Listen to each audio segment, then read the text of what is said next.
Good afternoon, gang. David Guppel, Thinker Farmer here. I'm here at one of our fields at Busthead where we're setting it up for bale grazing. Josh is in the tractor and he's been staging out bales pretty much all afternoon. The cow herd is going to be coming in here in, I think it's going to be coming in the next few days, and he's staged out at about 4 bales to an acre across this field. He's going to bring these animals on in here to graze it, and bale grazing is it's kind of a different tool in a grazer's toolbox as opposed to unrolling the hay bales, depending on the impact you want. And we're gonna go ahead. He's let's see, there's Titus. He's gonna unwrap it for him.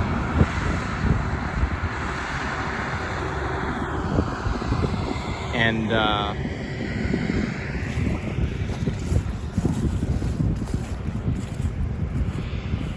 mostly what's here to eat stockpile wise is going to be fescue, orchard grass.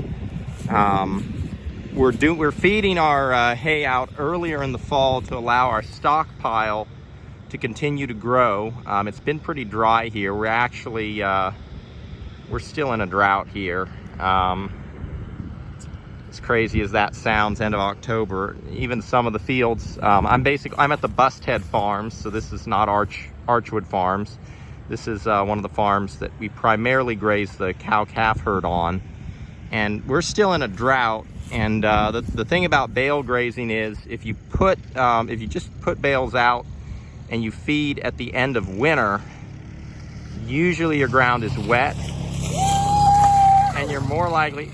Yeah, Titus is a little bit what I'd call a reckless driver. He'd say he just likes power sports. Anyway, he's putting hay bales out. Josh and Titus have been working on it. I came with Heidi today, one of our, she works part-time with the farm. She does a lot, really, at the store. And I wish I had Josh here to tell me. He's probably put out, we could count, 1, 2, 3, 4, 5, 6, 7, 8, 9, 10, 11, 12, 13, 14, 15, 16, 17, 18, 19, 20, 21, 22, 23, 24, 25, 26, 27, 28. He must have put out at least, I think he's doing 8.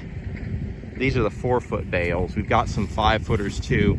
He's probably put out 35 bales. I'm going to say 35 to 40 bales. And he's putting 4 bales to an acre. So not for bale grazing, that's not really intense. In northern regions like Minnesota and Wisconsin, you would put these bales in at really high densities because the ground is frozen, so it's like concrete. Here, it's not like concrete, but it's so dry right now, we're not worried about the animals mucking things up. And it's going to be a little less labor and time savings as opposed to unrolling the hay. And again, unrolling hay, we also unroll hay. In fact, that's what Josh did this morning at the cow herd. But it basically lays out a different impact on the landscape when you unroll as opposed to bale grazing. So anyway, we do both. But anyway, it's October 28th, so we're almost to Halloween, or Reformation Sunday, or Reformation Day as I call it. And anyway, yeah, this is where we're at. We're going to start bale grazing, and hopefully we'll get some rains in the next month or so. If it doesn't get too cold, we could still grow some more grass, and that'll mean grass growth that we wouldn't see if we waited. And you know, you could graze all your fields now, and if you did that, you're not going to get as much grazing over the whole winter as opposed to feeding hay on the front end, which is basically what we're doing with the bale grazing. We're not only saving our ground by feeding hay when it's drier right now, but we're also going to grow more grass. Anyway, with that, gang, it's a beautiful, beautiful day here, other than being dry. And I'm gonna enjoy the weather and enjoy the day. And with that, gang, I'm gonna get back over to where Heidi, Josh, and Titus are, and we're gonna wrap this day up. Blessings for the journey, and keep it real.